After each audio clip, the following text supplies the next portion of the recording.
Let's bring in the sheriff now of Hinds County, Tyree Jones.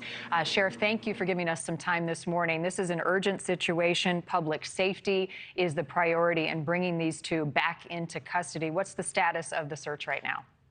The search is still ongoing. We are still leaning heavily towards our federal partners, the U.S. Marshal Fugitive Task Force, as it relates to assisting us with getting these individuals back into custody.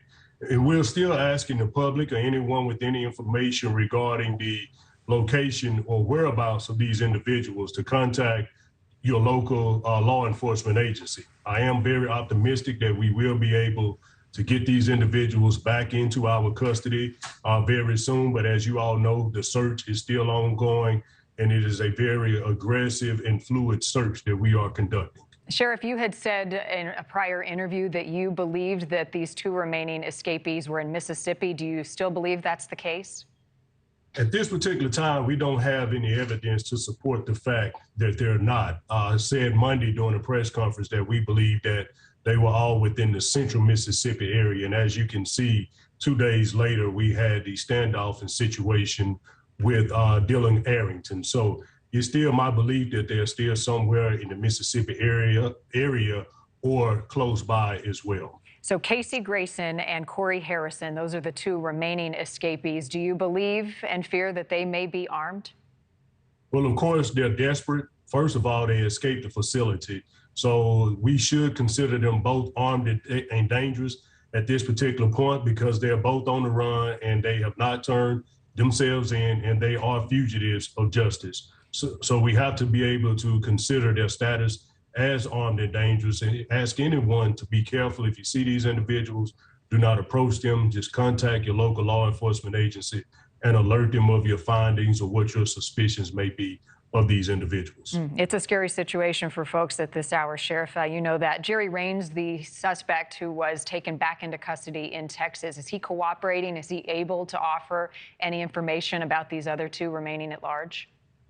We've not spoken with him yet. Well, my department has not spoken with him yet. It's my understanding he has a court appearance on today regarding his extradition status. Now, if he waives that extradition, we do look forward to have him back to Mississippi sometime as early as Monday. So we've not spoken with him personally yet, but I'm sure that there will be some correspondence between us and the law enforcement agencies that are in Texas that are currently holding him right now until we are able to extradite him back. But at this particular time, I will say that we don't believe, or we don't have any evidence to make us believe that this individual left the state with anyone else. We believe that when he fled, he was alone in the vehicle that he was driving that was later discovered abandoned there in Texas. And that was a police vehicle, correct?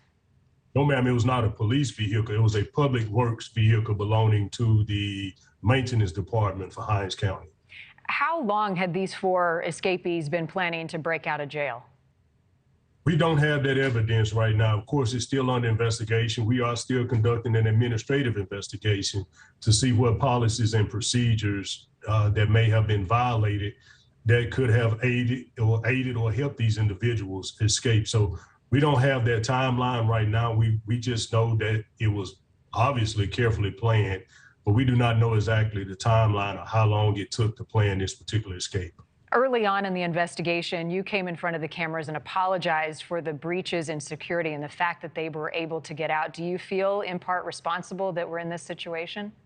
Yes, ma'am, you're absolutely right. At the time that we discovered this and during my press conference, I immediately apologized to the citizens of Hinds County because I considered this to be a public safety breach. And at that particular time, I also accepted accountability on behalf of my department for what exactly happened. So again, that's why we are very aggressive about the administrative investigation, again, to see what policies and procedures that may have been violated to be able to aid or help these individuals escape our facility. And do you believe anybody on the inside helped assist them?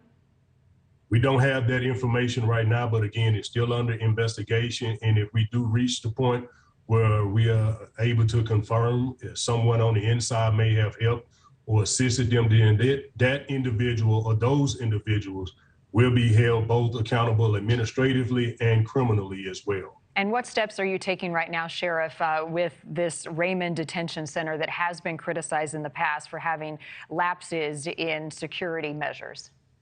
Yes, ma'am. We're taking very active mechanisms and moves to be able to correct some of the issues. Just coming up next week, we have a meeting with a construction company regarding some things that we can put in place and some more security measurements that we can put in place, both physically and administratively, to be able to prevent this from happening again.